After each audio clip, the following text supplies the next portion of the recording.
Bertasawuf itu mesti bertariqah atau apa hubungan tarikat dengan tasawuf itu, Ustaz? Silahkan, tafadhol, Ustaz. Bismillahirrahmanirrahim. Assalamualaikum warahmatullahi wabarakatuh. Ada mutiara di dalam lautan.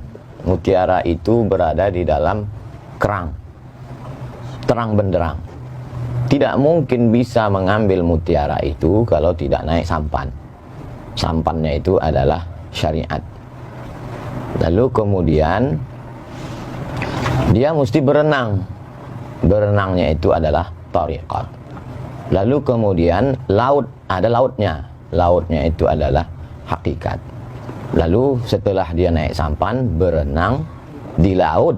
Kalau berenang di darat, itu buaya darat. Masuk dia ke laut itu, tenggelam dia, basah dia, nampaknya mutiara itu didapatkannya. Maka itulah dia ma'rifat. Tentu dengan proses yang panjang. Ketika Al-Ghazali, Abu Hamid ditanya, apa itu ma'rifat? Kata Imam Al-Ghazali, nurun yaqdhifullahu fi qalbi abdih. Cahaya yang ditembakkan Allah, dipancarkan ke dalam hati seorang hamba. Buah daripada riyadhahnya, buah daripada melawan hawa nafsunya yang zahir dan yang batin. Itulah dia. Lalu kemudian, apapun nama kapalnya, ada kapalnya kebetulan dinakhodai oleh Syah Al-Imam Bahauddin Naqsyabandi. Maka kapal itu namanya kapal Naqsyabandiyah. Kebetulan nakhodanya namanya Al-Imam Abdul Hasan Asy-Syadzili. Nama kapalnya Syadziliyah. Kebetulan nama nakhodanya Al-Imam Abdullah Asy-Syattari. Nama kapal itu Syattariyah. Nama nakhodanya Muhammad bin Abdul Karim Samman. Nama kapalnya Sammaniyah. Semua kapal-kapal ini berada di lautan La ilaha illallah Muhammadur Rasulullah. Maka insya Allah akan sampai. Jadi yang tidak sampai, yang tidak melewati jalan, atau dia bersikut-sikutan di jalan itu, maka itu yang tidak sampai. Makanya ketika para masyayikh itu bertemu, maka mereka bertemu karena memang diawali dari, kalau kata Al-Imam Syekhul Islam Zakaria Al-Ansari, kata dia ini adalah ilmun, suatu ilmu, yu'rafu bihi, dengan ilmu ini bisa diketahui ahwali tazkiyatin nafs. Setelah tazkiyatin nafs, tasfiyatil akhlaq. Setelah itu ta'miriz zahir wal batin. Puncaknya adalah linailis sa'adatil abadiyah.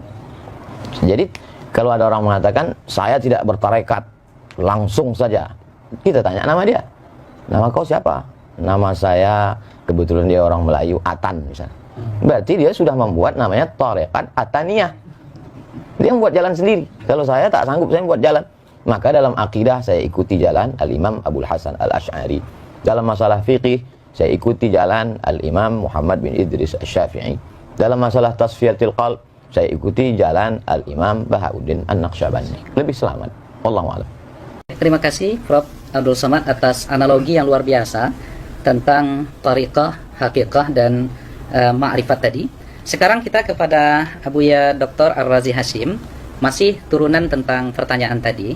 Jadi jika begitu Buya, jadi tariqah itu sesungguhnya apa?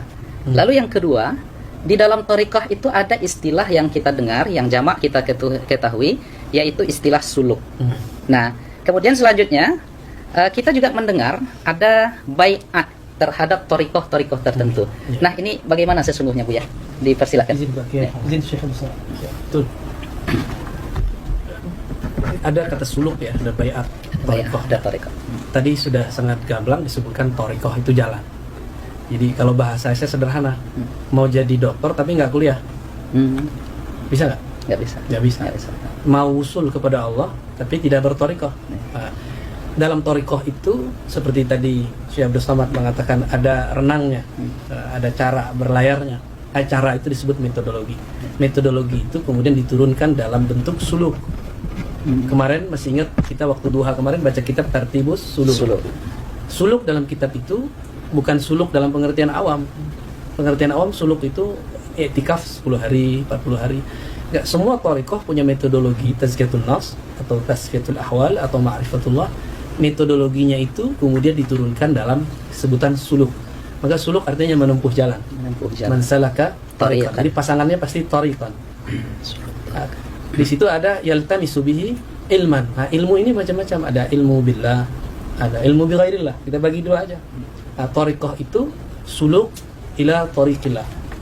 Suluk jalan, menempuh jalan kepada Allah Subhanahu wa taala. Supaya ada komitmen. Misalnya kita kuliah masuk dosen tertentu, ada kontrak belajar nggak? Ya. Kontrak belajar itulah bayat. Baik. Jadi kontrak belajar itu bayat. Ya. Di saat kita kuliah di satu tempat atau sekolah nyantri, kita pesantren, bisa nggak masuk pesantren 2 pesantren sekaligus? Tidak. Nggak sanggup ya? Nggak sanggup, nggak bisa. Nggak bisa. Bener. Mungkin. Bagaimana ya? Makanya bayat itu kalau lagi salik cukup 1 bayat. Tapi kalau antum sudah mursyid boleh banyak bayat. Baik. Ya, jadi bayat itu secara harfiah artinya ngambil sumpah setia mau jadi murid seorang syekh. Bayat ini tidak akan bermanfaat kalau tidak ada mahabbah kepada syekh itu. Zikir yang 40 kali jadi lama rasanya. Tapi kalau sudah mahabbah, maka zikir 70.000 pun terasa sebentar. Itu yang dimaksud oleh Sidi Abul Hasan Asy-Syadzili, syekhuka man la yut'ibuka. Gurumu, ya, syekhuka man la yut'ibuka. Gurumu yang jika mengajarmu, menyuruh kamu berwirid, tidak membuat kamu terbebani. Jadi kalau kita disuruh wirid 100 kali pagi sore pun dah terbebani, itu bukan mursyid kita, berarti nggak jodoh. Bukan berarti makom dia bukan sampai makom mursyid, kitanya nggak mahabbah sama orang itu. Maka untuk suluk supaya tidak keluar-keluar, tidak balik-balik, perlu ada bayat. Namun dalam pemahaman saya sekarang, bayat itu kan hakikatnya kepada Nabi, khulafa, ya, kemudian terakhir nanti Imam Mahdi. Maka sekarang itu bayat thariqat itu intinya sebenarnya adalah at-talqin, ngambil talqin, ngambil kurikulum zikir. Jadi bukan bayat dalam pengertian bayat sia-sia, ya, bukan bayat pemerintahan. Maka boleh dibatalkan, boleh. Antum kalau mau ganti guru silakan. Boleh saya tuh Bu ya? Boleh nggak ganti sekolah? Pindah sekolah boleh? Sekolah boleh ya? Boleh pindah kampus? Boleh. Sama, pindah guru itu sama kayak pindah kampus. Terakhir, kurikulumnya sama. Misalnya Syekh Abdul Somad Naqsyabandi. Syekh terus apa nih? Oke. Syadzili. Ta'addu dia. Syadziliyah ya? Syadzili. Oke. Di Thariqah ini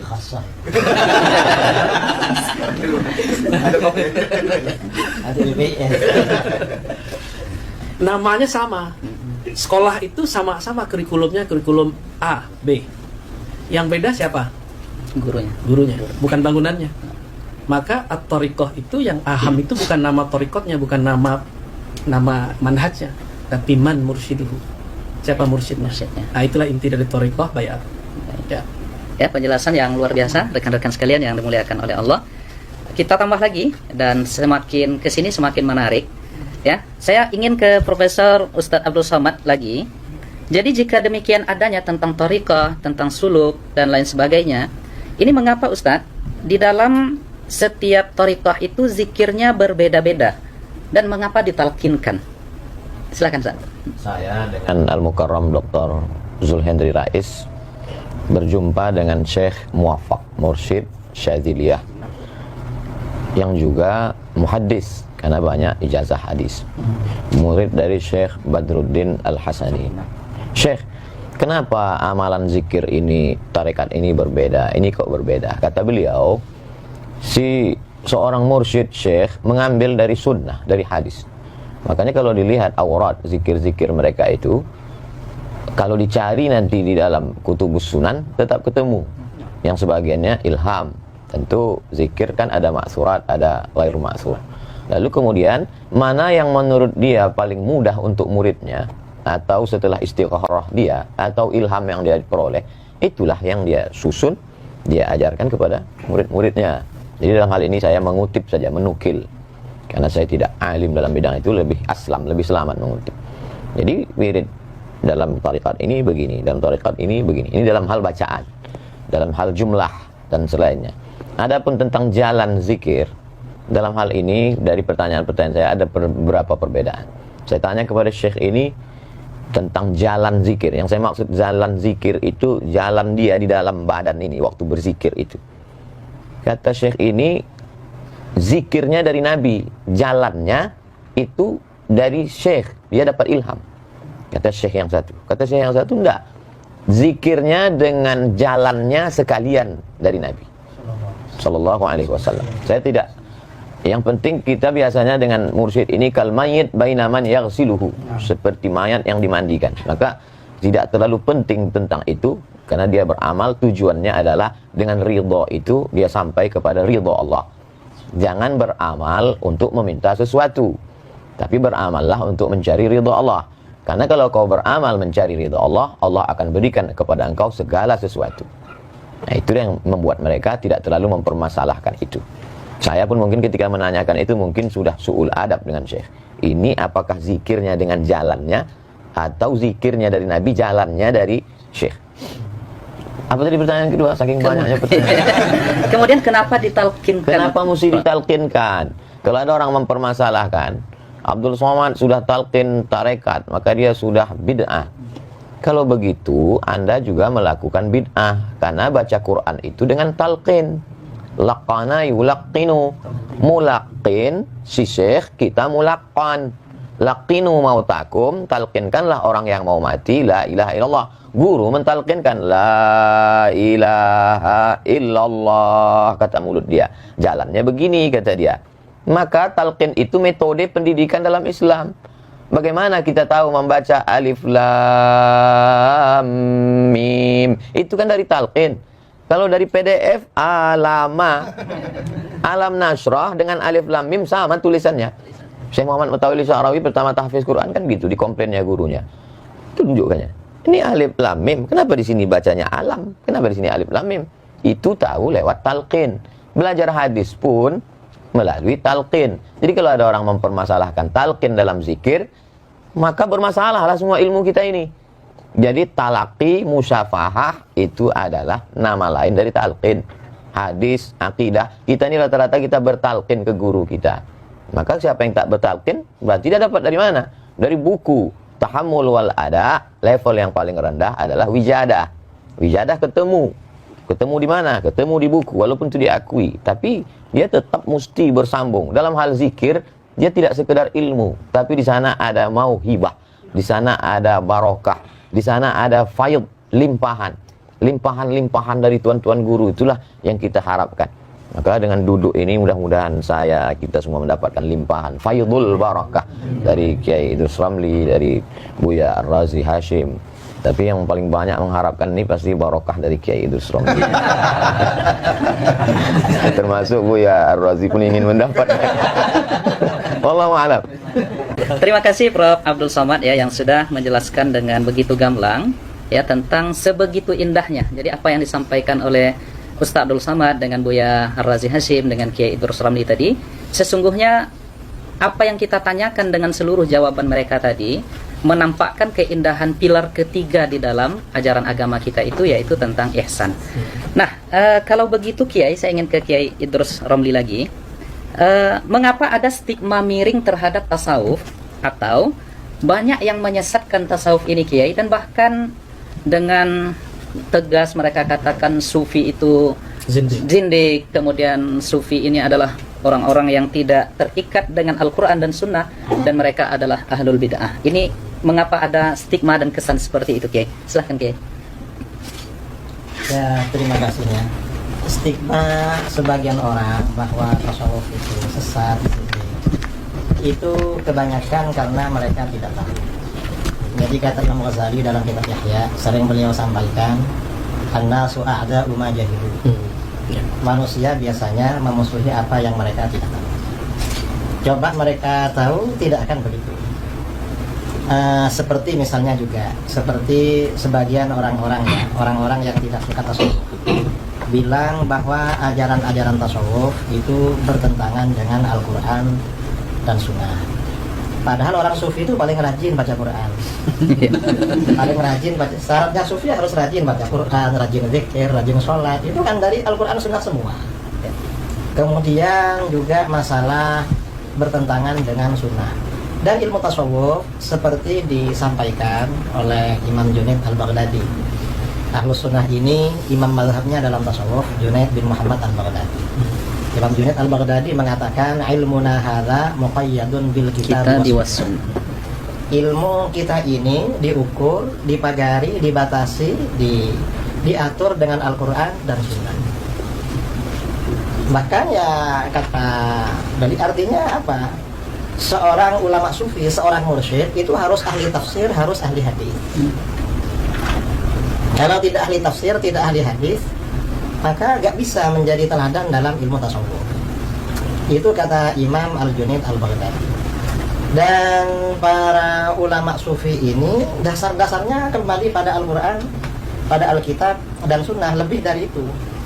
Karenanya kalau kita membaca biografi para ulama sufi atau biografi para ulama ahli hadis lah, ada kitab biografi ahli hadis seperti kitab Tazkiratul Huffaz karangan Imam Az-Zahabi. Biasanya kalau pakar-pakar hadis, dokter hadis seperti Tuan Guru Ustaz Ali Somad, Tuan Guru UZR ya, ini tahu kalau kitab-kitab itu.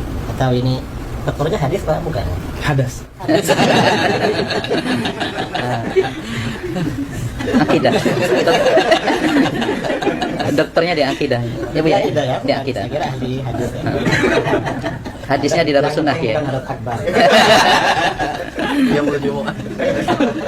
Itu banyak kita jumpai para ahli hadis terkemuka itu justru ulama sufi. Baik. Sahih.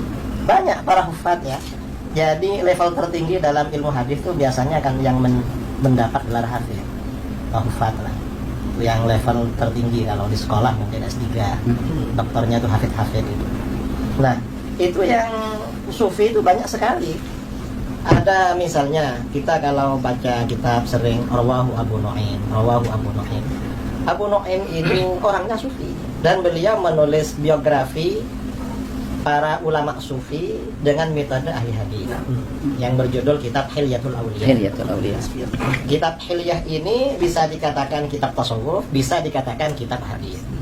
Bagi muhadis cocok karena memang standarnya mulai dari sanad-sanad, kemudian dari manhaj yang disampaikan itu ahli hadis.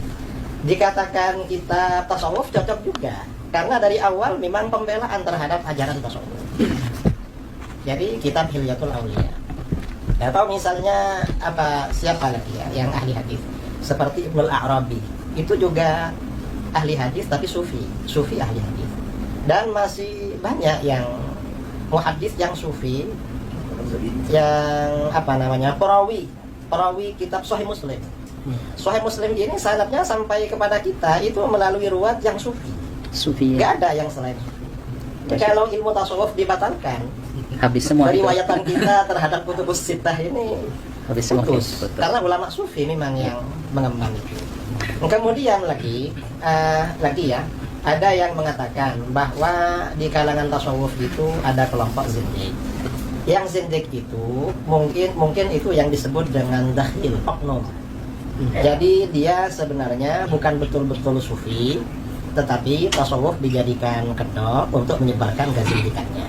Nah, untuk oknum-oknum seperti ini bukan hanya di kalangan sufi, di kalangan ahli hadis ada juga. Makanya di kitab-kitab mustalah hadis ya, ada hadis-hadis palsu ahdatsat uzzanatiqah yang dibikin-bikin oleh orang-orang zindik. Dan ini nggak bisa kelompok zindik yang membuat hadis-hadis palsu lalu kita jadikan stempel untuk merusak semua ahli hadis misalnya. Loh, ahli hadisnya ternyata zindik, padahal ya cuma oknum. Oknum itu ya di mana-mana. Di mana-mana ada di ya. kalangan ahli kalam yang zindik ya juga ada, kalangan ahli hadis ya ada, hatta di kalangan fuqaha yang punya pendapat syad itu juga ada, di mana-mana ada memang. Dan kita ya menilai sesuatu itu standarnya secara umum, secara valid, bukan pakai Yang standar syad. yang syad, yang oknum-oknum itu. Saya kira itu ya. Kalau masalah thariqah, sebenarnya kita semua ini berthariqah. Saya kalau thariqah dalam istilah ini tasawuf, thariqahnya secara tabarruk Syadzili. Tapi kalau thariqatul hayah, thariqah kehidupan saya seperti dari guru-guru saya selalu menyampaikan thariqatuna at-ta'allum wa ta'lim. Thariqah saya ini belajar dan mengajar. Ada guru-guru mau ngajar kita dengar. Ada orang-orang mau belajar sama kita, ya kita ajarin. Itu thariqah kita memang. Baik, terima kasih Kiai Idrus Ramli atas penjelasan yang begitu luar biasa. Saya akan ke Buya Ar-Razi Hashim. Jadi turunan dari ajaran tariqah itu Buya. Ya. Dan kita sering diserang di sini. Dan anehnya lagi saya lihat, yang saya perhatikan, mereka juga sesungguhnya ini persoalan robitoh. Jadi ada yang menyerang kita dalam persoalan robitoh, tetapi sesungguhnya mereka berrobitoh. Allahumma innaka ta'lamu anna hadhil quluba qad istama'at, dan itu mereka sebut juga sebagai kawan-kawan kita sebagai doa Rabithah. Nah, sekarang Rabithah itu apa Bu ya? Dan apakah betul Rabithah itu dalam tanda kutip mempertuhankan guru? Kadang kita di ribat-ribat di majelis kita itu ada foto-foto guru kita, dan kita dituduh oleh sebahagian sahabat-sahabat kita ini mempertuhankan, mengqadasahkan guru. Nah, jadi bagaimana ini Bu ya? Silakan Bu ya. Ya, para pembenci tasawuf itu kurang mengerti bab cinta. Rabithah itu adalah alaqatul hub baina syekh wal murid, baina al-murid wa syekh. Jadi hubungan cinta antara guru, murid dan guru. Seharusnya Rabithah itu, jadi kita bagi, ada ar-Rabithah al-kubra, ada ar-Rabithah as-sughra. Yang paling pantas kita ikat cinta itu hanya kepada Allah. Allah hanya bisa lewat Rasulullah. Maka Rabithah yang kubra itu cuma kepada baginda Rasulullah SAW. Namun karena kita tidak bertemu Rasulullah, maka Nabi mengatakan, tuba liman ra'ani. Tuba liman ra'ani. Kalau nggak bertemu aku, kan tadi beruntung yang bertemu aku, melihat aku. Ya sudah, tuba liman ra'a man ra'ani. Itu Rabithah. Itu dalil Rabithah yang pertama yang paling sahih. Ya. Dan disebutkan di riwayat Ahmad, Nabi mengulangnya sab'an. Berarti 7 kali. Liman ra'a man ra'a man ra'a man ra'a. 7 generasi. Ya. Terus dalam hadis Imam Ibnu Majah ada yang semakna, Ahmad juga ada, Abu Nuaim dalam Hilyah tadi disebut oleh Pak Kiai Idrus. Nabi ditanya 2 lafaz, man awliyaullah, yang kedua man khairun nas. Apa jawaban Nabi? Man idza ru'u dzukirallah. Itulah dalil Rabithah terkuat. Dan cara Rabithah ada di situ. Siapa yang jika dia dipandang, divisualkan, diingat, maka mengingat mereka, memandang mereka, menghantarkan kita kepada Allah Subhanahu wa taala. Itulah Rabithah yang hakiki. Ya. Dan itu mesti bersanad. Ya. Mesti ditalkinkan. Ya. Jadi itu dalil Rabithah. Apa masih kurang? Ya, artinya semua amalan-amalan yang ada atau praktek di dalam dunia tasawuf itu ada dalilnya dari Al-Quran dan Sunnah ya. Nah, sekarang ru'u kan dipandang. Ya, dipandang. Karena kita susah membayangkan guru, boleh nggak kita ambil foto guru taruh di rumah? Ya. Boleh nggak? Boleh. Kalau memandang foto beliau membuat kita ingat ilmu beliau tentang zikrullah, maka bagian dari Rabithah. Dulu kalau orang-orang Pariaman di matamnya itu, di rumah makannya ada foto Angku Salih. Ya. Angku Salih itu dulu berkalam. Kalau fotoku ada di rumah kalian, tapi kalian tidak sholat, tolong dicopot, tolong dibakar. Berarti Rabithahnya nggak nyambung gitu. Ya. Terputus Bu ya. Nah, itu salah satu contoh Rabithah. Ya. Nah, terima kasih Bu ya. Saya ke Profesor Ustadz Abdul Somad. Jadi Ustadz, di dalam pengamalan tasawuf itu ada di antara teknik zikir itu yang mereka berdiri Ustadz. Mereka berdiri, dan ini saya pernah menyaksikan beberapa kali, terutama di Sudan ada tariqah samaniyah yang mereka berzikir la ilaha illallah itu berdiri dan berkeliling. Nah, jadi ini seperti apa sebenarnya Ustaz? Karena ini kita yang mengamalkan ini juga diserang, dituduh, dan bahkan dibid'ahkan juga. Silakan Ustaz. A'udzubillahi minasyaitonirrajim. Alladzina yadhkurunallaha qiyaman. Mengingat Allah berdiri. Wa qu'udan. Kemudian duduk. Wa 'ala junubihim.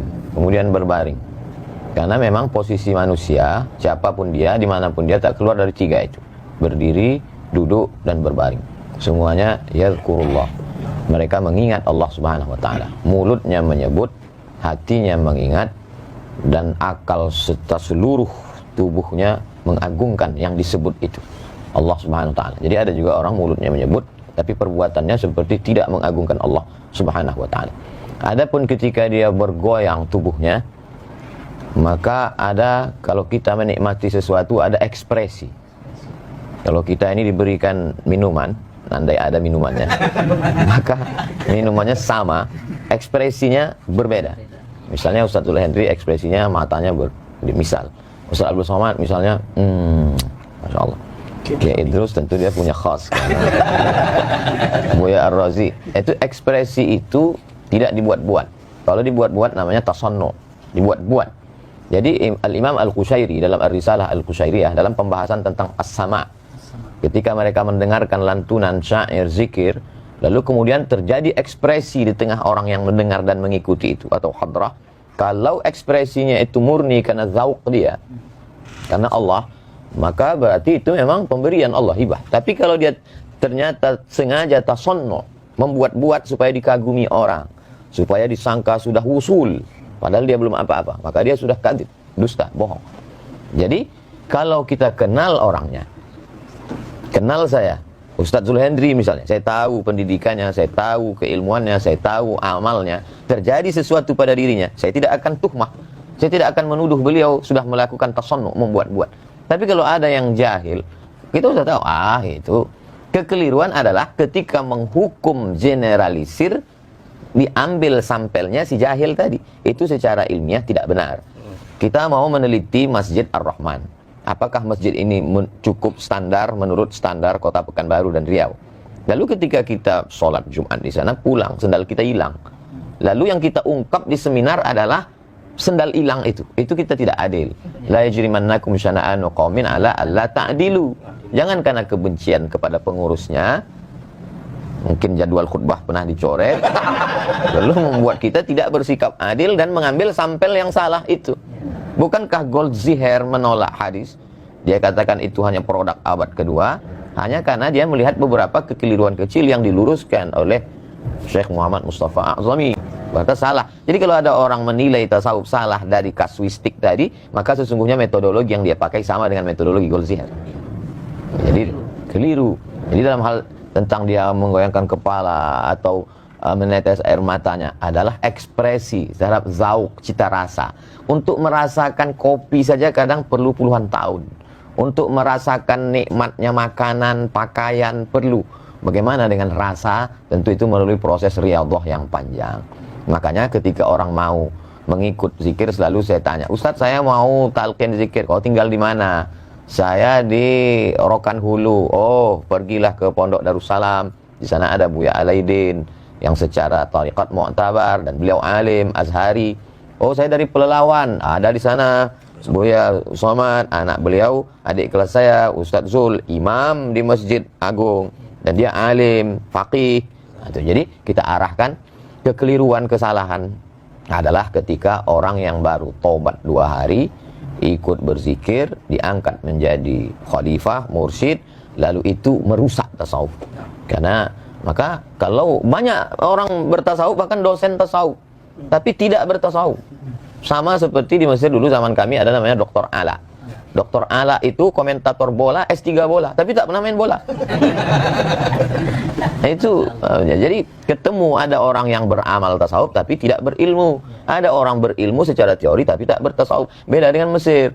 Syekh Dr. Profesor Dr. Ahmad Omar Hashim, rektor waktu kami dulu belajar, itu mursyid dan dia mensyarah Sahih Bukhari. Alim. Nah itu jadi perlu, alhamdulillah hari ini para kiai, para buya, para orang alim bertasawuf. Inilah yang akan meluruskan tasawuf. Wallahu a'lam. Terima kasih Prof. Abdul Somad yang semakin luar biasa penjelasan-penjelasan dari semua narasumber Tuan Guru kita.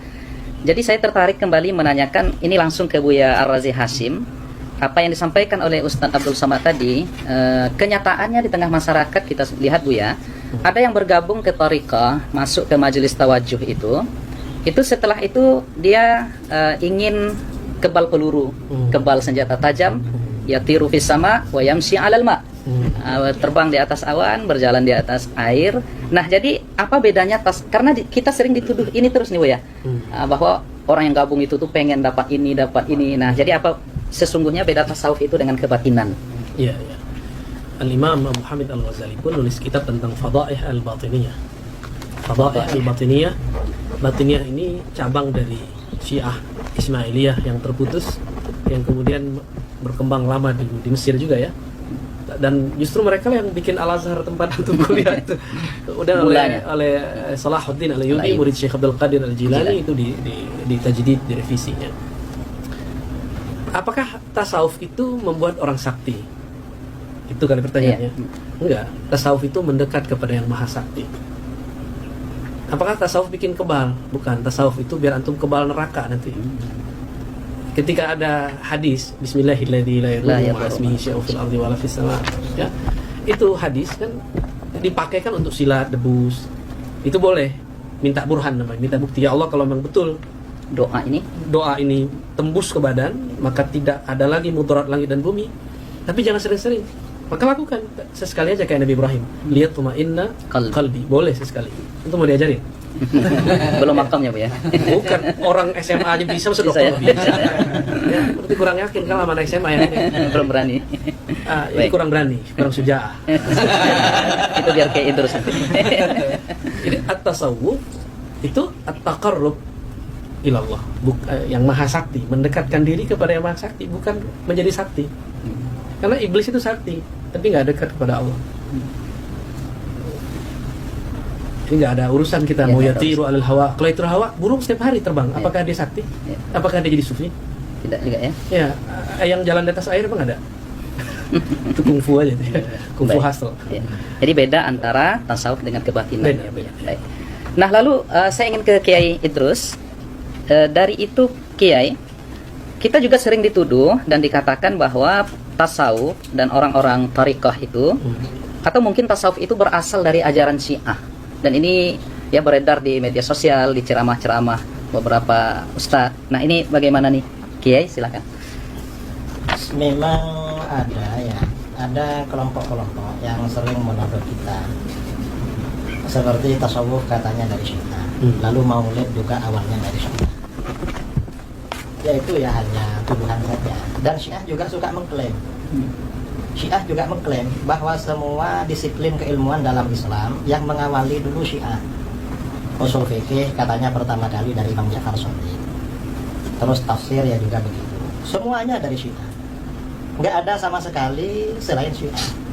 Padahal dalam sejarah peradaban Islam, Syiah itu selalu tertinggal dari mazhab-mazhab yang ada di dalam Sunni, misalnya mazhabul arba'ah. Contoh ya, kita kembali pada tafsir Al-Quran. Setelah mazhabul arba'ah, Hanafi, Maliki, Syafi'i, Hambali, masing-masing punya disiplin kitab ahkamul Quran. Beberapa ratus tahun kemudian Syiah baru ngarang. Lambat peradabannya, tapi ya Syiah mengklaim. Dan ini kelompok yang nggak suka dengan kita anti Syiah sebenarnya. Kadang percaya sama Syiah. Anti Syiah, tetapi berita dari Syiah mereka terima. Gitu. Mereka terima. Ya, karena mengapa? Ya karena mereka agak suka aja sama kita sebenarnya. Itu aja. Jadi dibilang dari Syiah. Ada lagi yang lebih parah dari itu. Tasawuf itu katanya dari Yahudi. Ada yang bilang tasawuf itu katanya dari Hindu, dari mana. Itu lebih parah lagi, tuduhan-tuduhan seperti itu. Padahal ya enggak. Coba kita baca di Muqaddimah Hilyatul Auliya. Hilyatul Auliya, Imam Abu Nu'aim menulis kitab Hilyatul Auliya itu kan untuk menjelaskan kalau tasawuf itu tidak identik dengan kebatinan. Tasawuf itu tidak identik dengan inhilal minasyariah, melepaskan diri dari ajaran syariat. Tidak. Tasawuf itu tidak identik dengan aliran-aliran di luar Ahlus Sunnah, tidak. Karenanya beliau menjelaskan di dalam kitab Hilyatul Auliya itu. Jadi kalau itu dibilang dari Syiah ya Tidak tepat. tidak tepat sama sekali. Dan semuanya memang Syiahnya mengakui, lalu yang ini percaya. Percaya aja. Padahal ya tasawuf ini ya dari Islam itu sendiri, dari Al-Quran, dari hadis. Kalau kita mempelajari tasawuf, misalnya kitab Ihya karangan Imam Al-Ghazali. Kitab Ihya ini kajian utama di pondok-pondok, termasuk kurikulum wajib. Kalau tidak mengajarkan kitab Ihya berarti pondoknya najis. Karena itu syaratnya pondok itu harus ada kitab Ihya. Coba baca di kitab Ihya.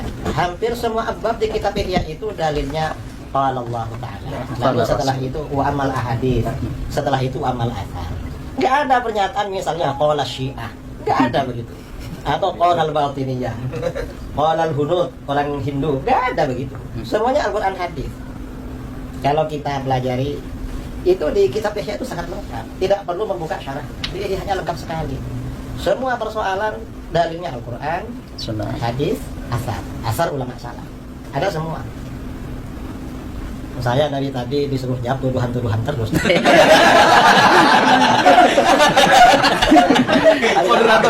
dari karena memang Kiai Idrus ini selama ini kita perhatikan menangkis subhat itu beliau masya Allah, maka kita arahkan kepada beliau. Baik, baik. Terima kasih Kiai. Saya ingin kembali ke Prof. Ustadz Abdul Somad, sebagaimana yang diuraikan di awal oleh Kiai Idrus Ramli tadi, tariqatuna hadhihi muqayyadatun bil kitabi was sunnah. Jadi tidak ada di dalam pengamalan tasawuf, di dalam kehidupan orang-orang sufi itu yang inhilal minas syariah, yang melenceng dari aturan syariah. Nah, sekarang kita dituduh Ustadz, ya, katanya seorang sufi apabila telah yakin sampai makrifat, ya, itu bahasa mereka, itu diperbolehkan meninggalkan kewajiban-kewajiban syariat. Apa benar begitu Ustadz? Mohon pencerahan. Ada seorang wali Allah, dia punya murid-murid. Murid itu pun diambil dari bahasa tasawuf. Arada yuridu, murid, orang yang punya keinginan yang kuat. Begitulah kuatnya pengaruh tasawuf di Indonesia. Sampai yang tidak ikut tasawuf pun disebut juga murid. Jadi bagi yang tidak suka tasawuf itu susah sekali. Nanti di sekolahnya tidak boleh pakai murid. Bid'ah. Nah itu. Lalu kemudian murid-murid ini dia bawa ke majelis yang dikatakan wali tadi. Dia sedang berada di dalam masjid, sedang berzikir. Begitu mereka sampai, tiba-tiba yang dikatakan wali di dalam masjid tadi meludah di dalam masjid. Ya bersuku, meludah. Langsung dia membawa murid-muridnya pulang. Ayo kita pulang, ini bukan wali Allah, tapi wali syaitan. Kenapa? Karena mukhalafat, meludah dalam masjid itu bertentangan dengan sunnah. Itu disebutkan Imam Al-Qushairi yang kita baca Ramadan tahun lalu. Jadi betapa mereka berpegang kepada sunnah. Kemudian ada satu kitab yang ditahqiq oleh Syekh Abdul Halim Mahmud. Dia dianggap sebagai sufi modern, menjabat Syekhul Azhar, dapat gelar doktor dari Sorbonne, Perancis.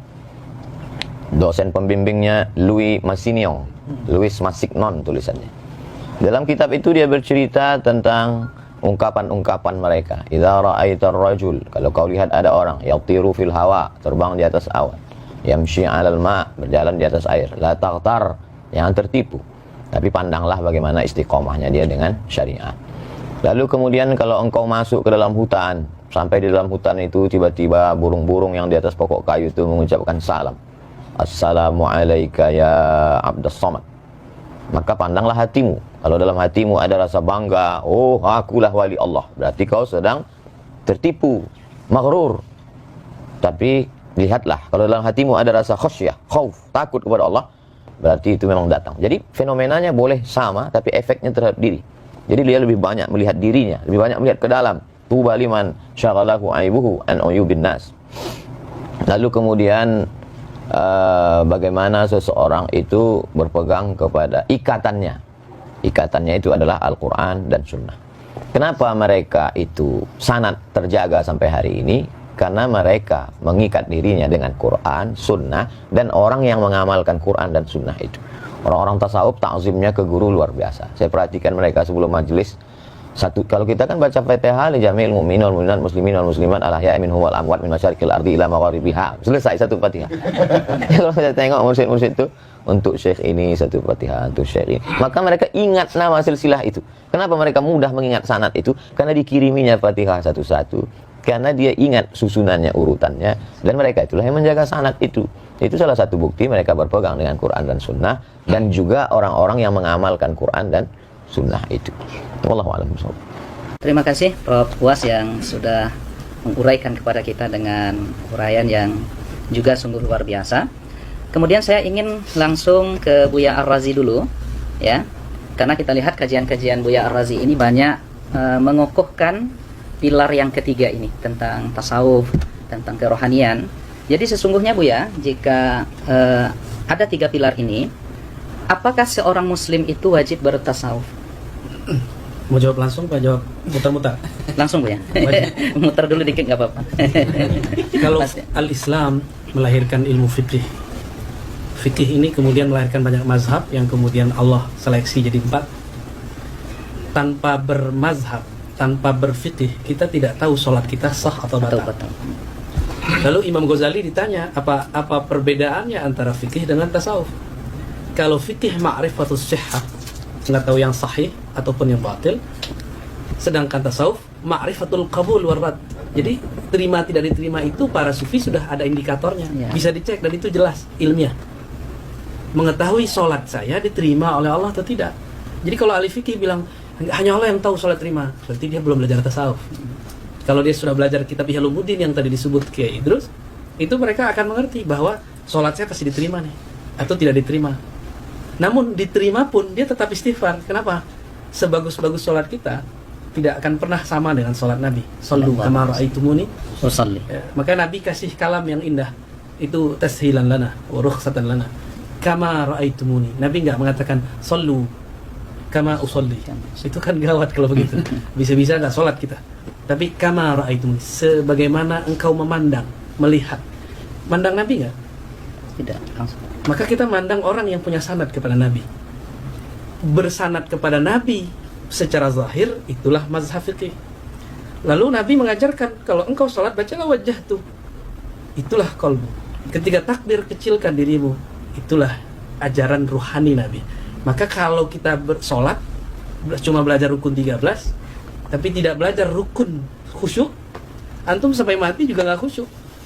Kusut aja ya. Jadi bagi saya belajar tasawuf itu wajib. Karena itu pilar Islam, iman, ihsan. Ihsan itu wajib nggak? Ya, wajib. Cara untuk ihsan itu tasawuf. Cara tasawuf itu tarekat. Ma la yutimmu bihil wajib illa bihi fahuwa wajib. Ya. Baik. Terima kasih Bu ya. Ada 2 atau sekitar 3 pertanyaan lagi ya, dalam 5 menit ke depan. Saya ingin ke Prof Uwas dulu. Jadi serangan lagi untuk karena ini sifatnya pertanyaan, tidak lagi tuduhan-tuduhan. Karena ini tidak tuduhan-tuduhan lagi, tidak syubhat lagi. 2 pertanyaan terakhir ini, Bro. Jadi seperti apa sesungguhnya ya tasawuf itu dalam pengamalan salafus saleh? Ada nggak di masa salaf itu ya salafus saleh yang bertasawuf? Karena katanya ini tidak sesuai dengan manhaj salaf dan lain sebagainya. Mohon penjelasan dari Uwas. Khairul qurun qarni, sebaik-baik abad adalah abadku. Tsummal ladzina yalunahum. Kemudian satu abad sesudah itu. Tsummal ladzina yalunahum. Kemudian satu abad sudah itu.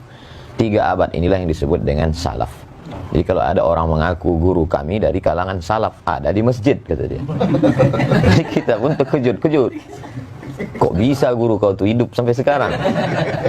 Jadi tentang Imam Ahmad bin Hanbal. Imam Ahmad bin Hanbal itu salaf karena meninggalnya tahun 241. Datanglah seorang perempuan bertanya ke Imam Ahmad bin Hanbal, apa hukumnya menjual kain tenun? Kain ini ditenun malam, ketika itu lewat tentara, bawa lampu, bawa terang, pas lagi terang itu dia tenun. Pas tentara lewat gelap, pas lewat lagi terang tenun. Apa hukum menjual kain ini? Terus Imam Ahmad bin Hanbal nanya, Imam Ahmad tidak langsung jawab, dia tanya, kamu siapa? Saya adiknya Bishri Al-Hafi. Bishri Al-Hafi sufi. Itulah dalil bahwa salaf itu bertasawuf. Karena Bishri Al-Hafi sufi. Kata Imam Ahmad bin Hanbal, inilah warak yang tinggi, karena orang hanya menjaga dari yang haram. Kalau sekedar lampu, apalah bahayanya. Tapi dia takut itu menjadi hijab antara dia dengan Allah Subhanahu wa taala. Lalu kemudian imam paling tua di antara 4 mazhab, Imam Abu Hanifah, Imam Hanafi, pernah berdiri tegak kena panas. Lalu kemudian ditanya, Imam Hanafi kenapa tidak berlindung di bawah pohon kayu itu? Kata Imam Hanafi, orang yang punya pokok kayu itu minjam duit ke saya. Saya takut kalau saya berdiri di bawah pokok kayu itu, kullu qardin jarra naf'an fahuwa riba.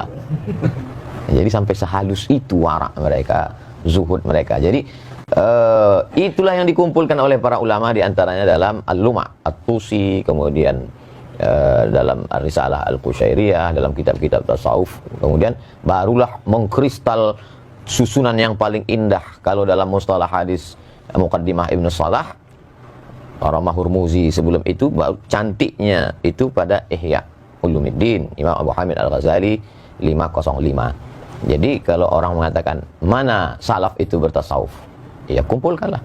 Nah, ini juga bagi penggemar tasawuf, dia dapat bahan banyak dari dialog kita hari ini.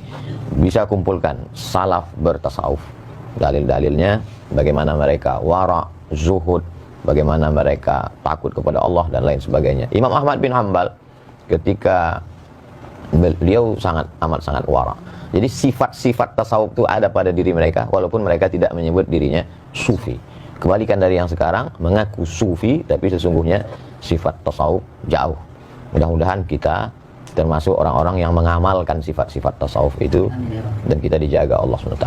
Saya kira demikian. Allah. Baik, terima kasih Prof. Uwas. Ya, berbeda ada kalam beliau tadi. Berbeda dengan hari ini banyak orang yang mengaku sufi tetapi amalnya jauh dari kesufian itu. Cuma ada yang Ustadz Mawardi dulu mendefinisikan sufi ini, Ustadz, mungkin yang Ustadz sebut tadi adalah sufi yang suka piti. Ada lagi Ustadz Mawardi dulu juga suka film katanya. Nah, jadi yang orang-orang yang Ustadz sebut tadi mungkin sufi yang ke arah situ barangkali. Dakhil. Baik. Terakhir kami arahkan pertanyaannya sebelum nanti closing statement dari Kiai Idrus. Ya, ini ke Buya Ar-Razi Hashim. Saya tertarik menanyakan ini Buya, bahwa kawan-kawan kita, asatis-asatis yang mungkin berbeda cara pandangnya dengan kita, itu menilai tasawuf dengan penilaian yang negatif. Padahal hasil sependek pembacaan kami, itu imam mereka, yaitu Imam Syekh Ibnu Taimiyah, itu bahkan di dalam Al-Bidayah dikatakan, saya melihat di sini, at-tabarruk bisyurbi ma'i ghuslih. Jadi bahkan Imam Ibnu Katsir mencatat ketika beliau meninggal, itu air pemandiannya itu diminum oleh murid-muridnya. Nah, bahkan hudurun nisa war rijal, dan bahkan Imam Ibnu Taimiyah ini dikuburkan di Damaskus itu di makbarah sufi ya. Nah, ini seperti apa ini Bu ya sebenarnya? Jadi pengikutnya anti sufi, tetapi kita lihat Imam Ibnu Taimiyah dan muridnya Ibnu Qayyim itu bahkan punya karya-karya tentang kesufian, tentang ihsan. Silakan Bu ya. Bismillah. Ini karena ngomong Ibnu Taimiyah saya harus ta'awuz dulu ya. Biar nggak ngomongnya campur dengan emosi. Baik. Syekh Ibnu Taimiyah awalnya adalah asyadun nas ya, i'tidaan ala sufi wa sufiyah. Adalah orang yang paling keras menyerang tasawuf, tapi niat dia baik. Dia punya definisi tasawuf itu sendiri. Bagi dia sufi itu seperti yang dikatakan Imam Junaid tadi, muqayyadun bil kitab wa sunnah. Tapi itu persepsi dia. Maka dia seranglah Al-Bakri, dia seranglah Ibn Arabi, hatta Ghazali nggak selamat dari dia, hatta Al-Qushairi itu pun dihantam. Yang paling lucu yang dari kalangan Hanabilah yang menulis kitab Manazilus Sairin, Al-Imam Al-Harawi, yang gelarnya juga Syekhul Islam, itu juga dikritisi oleh dia. Jadi Ibnu Taimiyah ini memang jiwa-jiwanya kalau sama orang Asy'ariyah sekarang ya ini jiwa rudutnya tinggi ya. Sehingga kalamnya betul-betul sangat fasih. Kata Az-Zahabi, jika dia yarud ala syai' ka'anna kulla kitabin baina 'ainaihi. Seakan semua kitab yang dia serang itu sudah hafal semua. Cerdas secara ibarah ya. Jadi dia cerdas secara memorize, bukan cerdas secara analyze. Ya. Ibn Taimiyah tahun 709 itu pernah berdialog dengan Al-Imam Arif Billah bin Athaillah Iskandari. Kita pernah bahas itu kemarin ya. Di situ terjadi dialog. Sebenarnya Ibn Athaillah sedang yunsih ya, memberikan nasihat yang tulus kepadanya. Tapi dipahami oleh Zahabi Ibnu Katsir sebagai syadidan ala Syekhul Islam, orang yang keras kepada Syekhul Islam. Emang begitu. Jadi dari dulu antum kalau mau menjawab tuduhan salafi dianggap kita memfitnah. Kalau kita mengkritisi mereka itu dianggap apa? Nyebarin syubhat ya. Menjadi syubhat yang menyambar-nyambar. Syekh Ibnu Taimiyah ini diabadikan sanad thariqatnya oleh Syekh Muhammad Hafiz At-Tijani dalam beberapa makalah sanad ya. Oh, jadi beliau ini punya sanad thariqat. Dan itu kasih di Abdul Qadir Jilani. Jarak beliau dengan Al-Imam Ibn Tijani, Abdul Qadir Jilani. Abdul Jilani itu cuma 2 orang. Beliau berguru kepada, seingat saya namanya Abu Muhammad, kemudian dari Ibn Qudamah langsung daripada Syekh Abdul Qadir Jilani. Jadi Ibn Qudamah itu datang dengan Ibnu Jauzi ke Baghdad 40 hari sebelum wafat Syekh Abdul Qadir Jilani. Hari ke-40 dia wafat, suluk mereka selesai. 40 hari mereka 40 maka Imam Ibnu Jauzi mengerti isi Ihya. Ibnu Qudamah pun kemudian menulis tentang bab Tazkiyatun Nufus dalam beberapa risalahnya. Ibn Taimiyah nyambung kepada Syekh Abdul Qadir Jilani. Maka dalam Majmu' Fatawa ada 2 jilid, beliau menyebut Syekh Abdul Qadir dengan Sidi Syekh. Terjemahannya apa? Tuan guru. Dan itu istilah tasawuf ya, Tuan Syekh. Ya, Tuan Syekh Abdul Qadir Jilani dan ada apa? Abuya. Sidi. Ada tambahan belakangnya. Qaddasallahu Qaddasallahu sirrah. sirrah. Dan yang paling ajib dalam Madarijus Salikin yang satu jilid tebal itu, Ibnu Qayyim yang menulis memori dia dengan Ibnu Taimiyah dalam syarah-syarahnya. Begitu juga Al-Wabilus Thayyib, dia menyebut Ibnu Taimiyah dengan Qaddasallahu Sirrah. sirrah. Berarti dia sudah mentakdis gurunya sebagai seorang wali, karena Qaddasallahu sirrah itu cuma wali. Mursyidnya belum boleh. Kalau belum wali ya. Kalau antum wali murid. Jadi Ibnu Taimiyah fi awakhir umri kana yamil ila tasawuf bal yadfa anhu. Jadi beliau di akhir hayatnya memang sudah cenderung bertasawuf karena sudah tidak boleh lagi nulis, tidak boleh lagi berfatwa, dan beliau yakhtimul Quran fi shalah. Jadi khatam Qurannya dalam salat. Ada subuh zikir enggak berhenti-berhenti, dan itu cuma amalan sufi. Jadi akhir hayatnya beliau asli bertasawuf. Jadi intinya Ibnu Taimiyah tidak anti tasawuf, dia cuma ingin membersihkan tasawuf versi dia.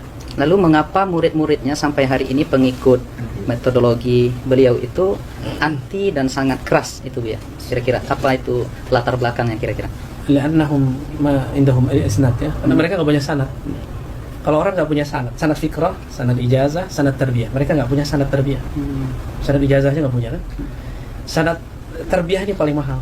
Mereka enggak punya sanad tarbiyah sehingga tidak ada yang ngerekam thariqatnya Ibnu Taimiyah. Ketika dikabarkan oleh para masyayikh Ibnu Qayyim nulis Madarijus Salikin, itu Muhammad Hisan itu mentahzir kitab Ar-Ruh. Jangan dibaca kitabnya. Al-Adawi meragukan karya Madarijus Salikin. Usah baca kitabnya. Jadi mereka sendiri kurang ajar sama imamnya. Apalagi sama kita. Apalagi sama orang-orang di samping saya. Jadi ini terakhir ya. Kita itu walaupun mau menjawab mereka, tapi niatnya memperkuat diri kita. Kita la nastaghil bimasailihim bi ikhtilafi. Kita enggak usah repot dengan mereka. Kita perkuat saja aswaja yang kita punya. Masalah mereka mau jidal ya sudah, biarin aja. Nanti kalau jidal kita serahkan kepada Syekh Idrus. Baik. Baik, terima kasih Buya Razi Hashim ya dengan segala informasi berharga yang beliau sampaikan kepada kita tentang sisi lain dari Al-Imam atau Syekh Ibnu Taimiyah. Kita masih menyebutnya imam, kita masih menyebutnya syekh, sebagaimana disampaikan oleh Buya tadi. Murid-murid beliau sudah menganggap beliau pula menjadi seorang wali dengan ungkapan Qaddasallahu sirrah. Artinya ujung-ujungnya kita yang ingin mencintai tasawuf ini adalah kebeningan kalbu. Maka kita tidak punya rasa benci kepada siapapun. Artinya ketika ada yang menuduh kita, tentu kita berhak untuk memberikan hak jawab. Itu aja barangkali ya, Prof. Buas. Nah, terakhir kita minta closing statement dari Kiai Idrus Ramli, karena tadi pertanyaan-pertanyaannya memang yang sifatnya rudud harus diberikan kepada beliau dan sudah habis ya tentang rudud itu. Maka untuk closing statement kita berikan dalam waktu barangkali 3 menit kepada Kiai Idrus Ramli hafizahullah taala. Silakan Kiai. Hafizahullah, bukan Hafizahullah. Hafizahullah taala. Sengaja tadi disebut itu mau memancing Kiai. Apa komentar? Silakan Kiai, tafadhol. Terima kasih ya. Jadi saudara-saudara kaum muslimin dimanapun Anda berada, dari tadi kita menikmati sajian tentang ilmu tasawuf yang disampaikan oleh ini dua tuan guru yang sangat viral sekarang ini. Setelah saya gitu.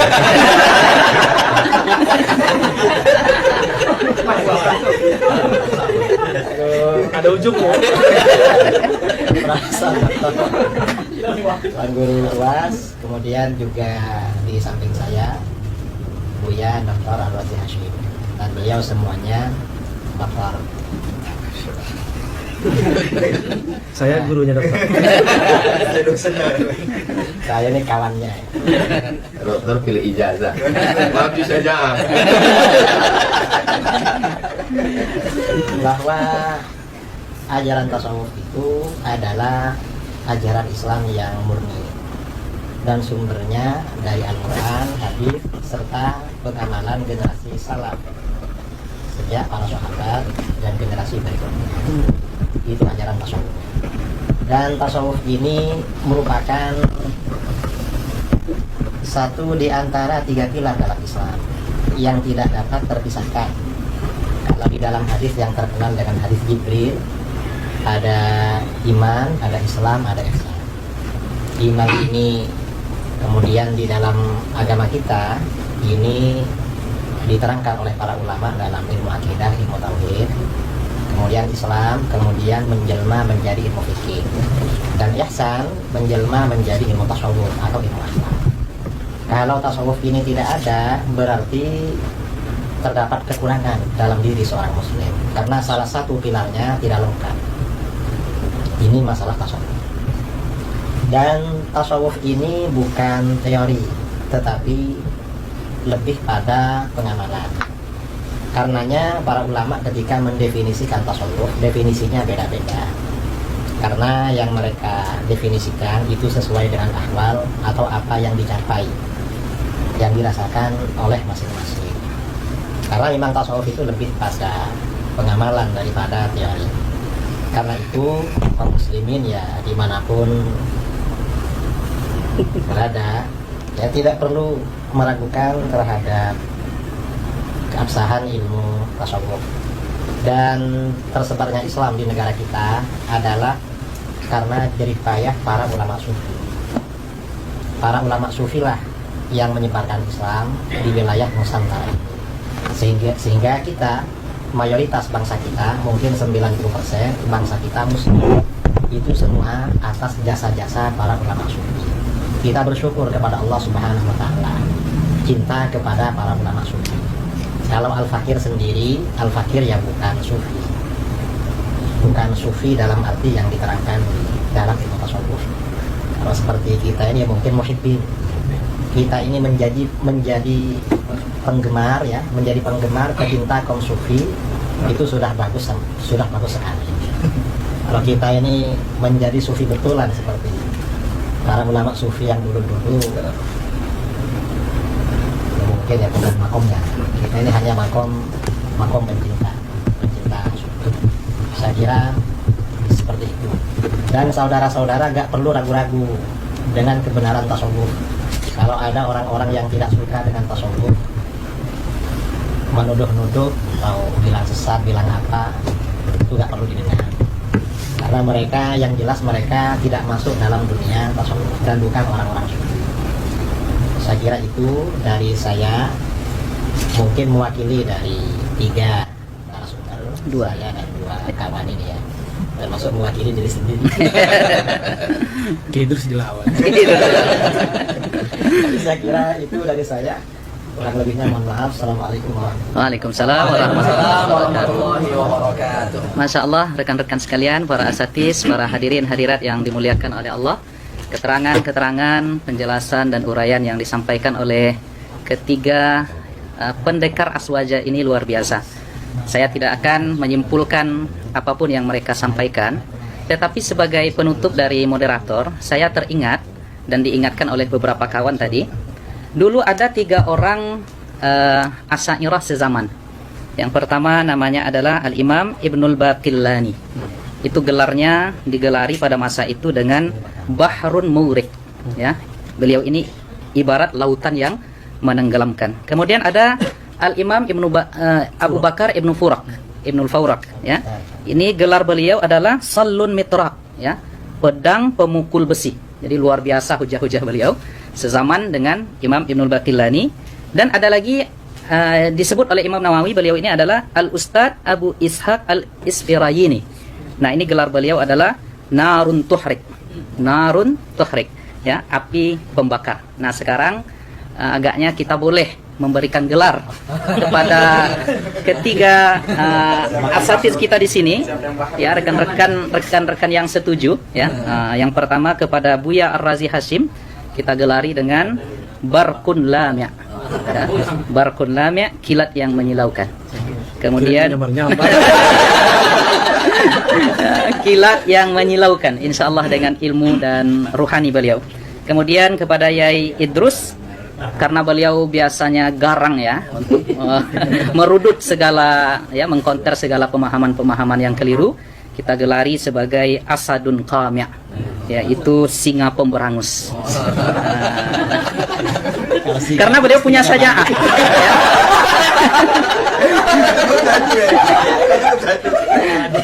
Karena beliau punya syaja'ah, ya, terus punya syaja'ah yang mungkin belum diamalkan oleh Prof. Uwas dan Buya.